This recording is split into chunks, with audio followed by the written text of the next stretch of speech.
Where's the fun in waiting? Play Sit and Go tournaments 24/7 only on Ace 2-3. This game involves an element of financial risk and may be addictive. Please play responsibly and at your own risk. Bagambari मठ के महंत नरेंद्र गिरी को आज समाधि दी गई। इससे पहले महंत के पार्थिव शरीर का पोस्टमार्टम किया गया। बागंबरी मठ में पुष्प वर्षा और मंत्रोच्चार के बीच महंत नरेंद्र गिरी को भू समाधि दी गई। समाधि देते हुए नमो नारायण, हर हर महादेव और महाराज की जय का उद्घोष गूंज उठा। जिस नींबू के पेड़ को महंत नरेंद्र गिरी ने लगाया था, ठीक उसी के नीचे उन्हें भू समाधि दी गई। इस प्रक्रिया को पूरी तरह से गुप्त रखा गया था। समाधि के वक्त चारों ओर चादर से पर्दा कर दिया गया था। इसके साथ ही मंत्रोच्चार का सिलसिला शुरू हो गया। महंत नरेंद्र गिरी के पार्थिव शरीर को संगम तट के पास स्थित प्राचीन लेटे हनुमान मंदिर लाया गया। इससे पहले संगम पर उनके शरीर को स्नान कराया गया। बागंबरी मठ में ही महंत को भू समाधि दी गई। प्रधानमंत्री नरेंद्र मोदी आज से 3 दिवसीय अमेरिका दौरे पर गए हैं। अपनी इस यात्रा के दौरान प्रधानमंत्री नरेंद्र मोदी अमेरिका के राष्ट्रपति जो बाइडेन के साथ 24 सितंबर को व्हाइट हाउस में द्विपक्षीय बैठक में हिस्सा लेंगे। इस बैठक में अमेरिकी उपराष्ट्रपति कमला हैरिस भी मौजूद होंगी। अमेरिका रवाना होने से पहले पीएम मोदी ने कहा कि ये अमेरिका के साथ साथ जापान, ऑस्ट्रेलिया के साथ संबंधों को मजबूत करने का अवसर है। पीएम ने कहा कि 22 से 25 सितंबर के बीच अमेरिका की अपनी यात्रा के दौरान मैं राष्ट्रपति जो बाइडेन के साथ भारत अमेरिका व्यापक वैश्विक रणनीतिक साझेदारी की समीक्षा के साथ आपसी हित के क्षेत्रीय और वैश्विक मुद्दों पर विचारों का आदान प्रदान करूंगा। रक्षा अकेडमी यानी एनडीए की प्रवेश परीक्षा में लड़कियों के शामिल होने को लेकर सुप्रीम कोर्ट में आज सुनवाई हुई। कोर्ट ने कहा कि 14 नवंबर को होने वाली एनडीए की प्रवेश परीक्षा में लड़कियां भी शामिल होंगी। इसे टाला नहीं जा सकता। दरअसल केंद्र ने हलफनामा दाखिल कर कहा था कि एनडीए में लड़कियों को शामिल करने के लिए जरूरी मापदंड तैयार किए जा रहे हैं। इसमें कुछ समय लगेगा। मई 2022 में इस बारे में अधिसूचना जारी हो जाएगी। उससे पहले तीनों सेनाओं के विशेषज्ञ महिला कैडेट के चयन में मापदंड तैयार करने में लगे हैं। चुनी जाने वाली लड़कियों की ट्रेनिंग के पैमाने पर भी निर्णय लिया जा रहा है। साथ ही महिला कैडेट को एकेडमी में रखने के लिए बुनियादी ढांचे और सपोर्ट स्टाफ की आवश्यकताओं का भी आंकलन किया जा रहा है। लेकिन कोर्ट ने कहा कि इसे स्वीकार करने का मतलब लड़कियों को 1 साल और इंतजार करवाना होगा।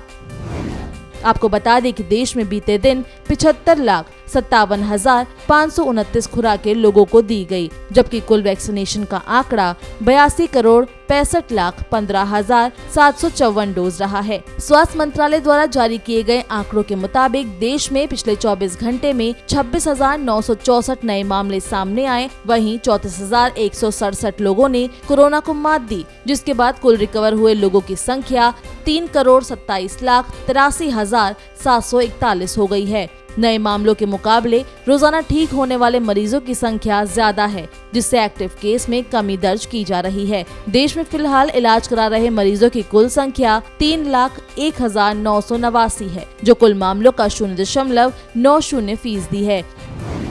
भारत वैक्सीन मैत्री कार्यक्रम के तहत एक बार फिर से कोरोना वैक्सीन का निर्यात शुरू करने जा रहा है। पड़ोसी देशों को कोरोना वैक्सीन के निर्यात को लेकर केंद्रीय स्वास्थ्य मंत्री मनसुख मंडाविया ने बड़ा बयान दिया। उन्होंने कहा कि वैक्सीन मैत्री कार्यक्रम की शुरुआत जल्द की जाएगी। अक्टूबर-दिसंबर में अतिरिक्त टीकों का निर्यात किया जाएगा। इस दौरान उन्होंने कहा कि देश की जरूरतों को पूरा करने के बाद ही भारत कोवैक्स पहल में अपना योगदान देगा। इसको लेकर अब विश्व स्वास्थ्य संगठन यानी WHO के महानिदेशक डॉक्टर टेड्रोस एडनॉम घेब्रेयेसस ने केंद्रीय स्वास्थ्य मंत्री मनसुख मंडाविया को धन्यवाद दिया है। बीते दिन ब्रिटिश सरकार ने कहा था कि अफ्रीका, दक्षिण अमेरिका, संयुक्त अरब अमीरात, भारत, तुर्की, जॉर्डन, थाईलैंड और रूस में वैक्सीनेशन कराने वाले किसी भी व्यक्ति को अनवैक्सीनेटेड माना जाएगा, जिसके बाद ये मुद्दा काफी गर्मा गया था। ब्रिटेन ने अपनी वैक्सीन नीति में जो बदलाव किए थे, उनका भारत में काफी विरोध हुआ था। भारत की चेतावनी के बाद ब्रिटेन ने अपनी वैक्सीन नीति में फिर से बदलाव किए हैं। ब्रिटेन ने अब सीरम इंस्टीट्यूट ऑफ इंडिया की कोविशील्ड को अपने नए यात्रा नियमों में मान्यता दे दी है, लेकिन अभी भी ब्रिटेन जाने वाले भारतीयों को क्वारंटीन रहना होगा, क्योंकि उसने भारत के वैक्सीन सर्टिफिकेट को मंजूरी नहीं दी, जिसके कारण जमीनी स्तर पर भारतीय यात्रियों के लिए कोई खास बदलाव नहीं हुआ है। दिल्ली में इस साल बारिश ने एक तरफ जहां लोगों को गर्मी से राहत दी, तो वहीं दूसरी ओर बरसात के पानी से डेंगू के मामले भी सामने आए। हालांकि दिल्ली सरकार की तरफ से दी गई जानकारी के अनुसार सितंबर में सामने आए डेंगू के मामलों को लेकर दिल्ली सरकार सतर्क हो गई।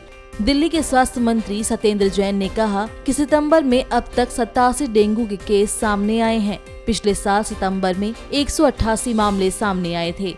आपको बता दें कि सितंबर, अक्टूबर और नवंबर इन 3 महीनों में सबसे ज्यादा डेंगू के मामले सामने आते हैं। स्वास्थ्य मंत्री सत्येंद्र जैन ने कहा कि दिल्ली सरकार पूरी तरह से तैयार है। हम इसे लेकर अभियान चला रहे हैं। 10 हफ्ते 10 बजे 10 मिनट।